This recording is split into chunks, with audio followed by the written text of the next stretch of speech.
For all the Kyle Rittenhouse I've talked lately, and for all the prosecution in that case wants to ask, what if Kyle wasn't carrying a gun that night? We rarely ask the more important question, what if nobody was rioting that night? Because if there is no riot that night in Kenosha, not only is Kyle not attacked and forced to take the shots that he did, but $50 million in damage to the city isn't done. 35 businesses aren't destroyed and 80 more aren't damaged. And even as some of them are rebuilt, those are businesses that are not moved out of the area when they are. And of course, if they don't riot in Kenosha, then the famous phrase, fiery but mostly peaceful, is never born, though maybe the comedic value of that one exceeds the damage of the propaganda.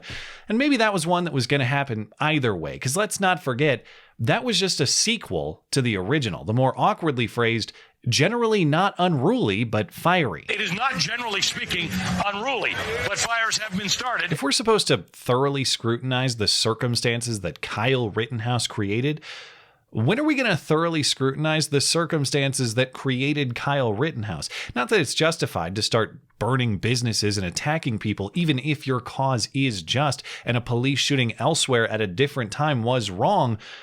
But all of that criminality is even worse when it's based on a lie to begin with, and surprise, surprise, yet again, it was. Very quietly this week, there was additional and likely final confirmation of exactly that. Not just in the Jacob Blake case in Kenosha, but in another high-profile case in Minneapolis in June, the case of Winston Boogie Smith.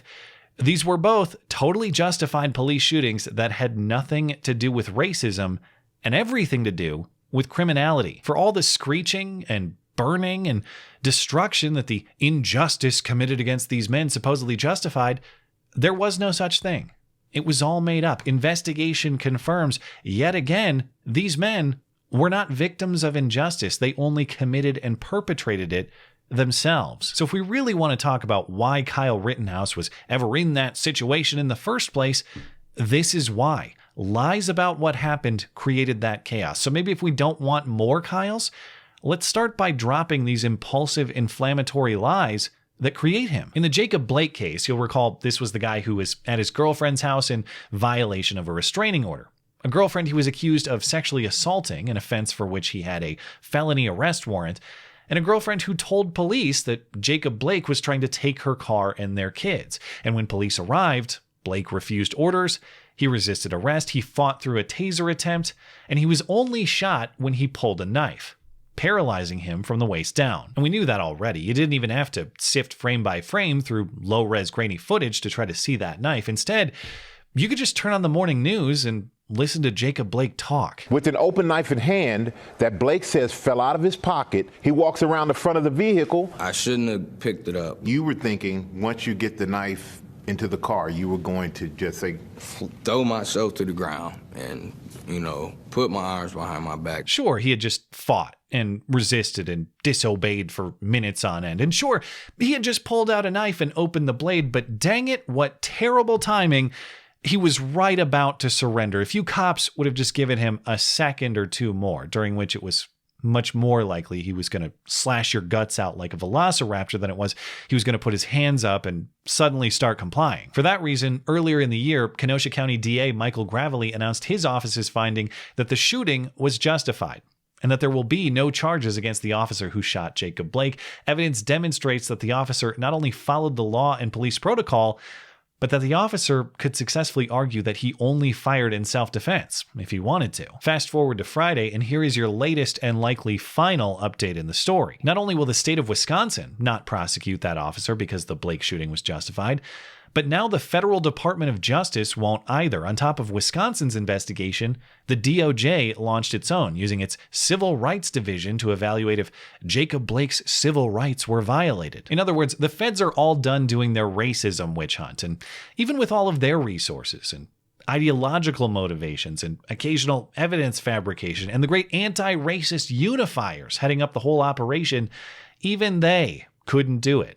They reviewed police reports, witness statements, dispatch logs, and videos, and they couldn't find enough evidence to say either that the officer used excessive force or that he was racist in his intent. It was so obviously a racist attack on a black man by a system of oppression. until the full force of the media, local, state, and federal governments investigated it for over a year, and it turns out it was obviously nothing like that. It was so obvious we had to burn down city blocks and ruin uninvolved innocent lives until anybody with an ounce of honesty examined the case with any eye for the evidence. In the end, Jacob Blake was not treated with cruelty. He was treated too leniently. He threatened the lives of others, and he still lived to keep his own. And despite that, he faces no charges. His sexual assault charge was dropped, and there were no charges for the incident in which he was shot. Not for violating the restraining order, not for resisting arrest, not for threatening a police officer. Instead, Jacob Blake will just walk free, or roll free, I guess. But even that is far more than he deserves. This is a man who was treated with mercy and patience, not racist oppression. And the Blake case wasn't the only racial justice flashpoint demolished by investigation and evidence in just the last week. So too was the case of Winston Boogie Smith in Minneapolis. You may recall this was the guy shot by a U.S. Marshals task force trying to serve an arrest warrant on top of a parking garage in the city in June. Shell casings recovered at the scene, and police testimony at the time said Smith pulled a gun and shot at police, and thus was shot dead himself, followed by the same general reaction. The family demanded answers from the police. Black Lives Matter activists demanded accountability from a city council member while holding him hostage with a traffic blockade, and protesters rallied for information and transparency in multiple nights of demonstrations. But of course, information takes time to gather, and we don't have time for that. So similarly, impulsive rioting became the preferred pastime of these impatient activists. It was reported as protesters gathering, but the footage shows that's an incomplete description. The scene looked a lot more like protesters gathering loot.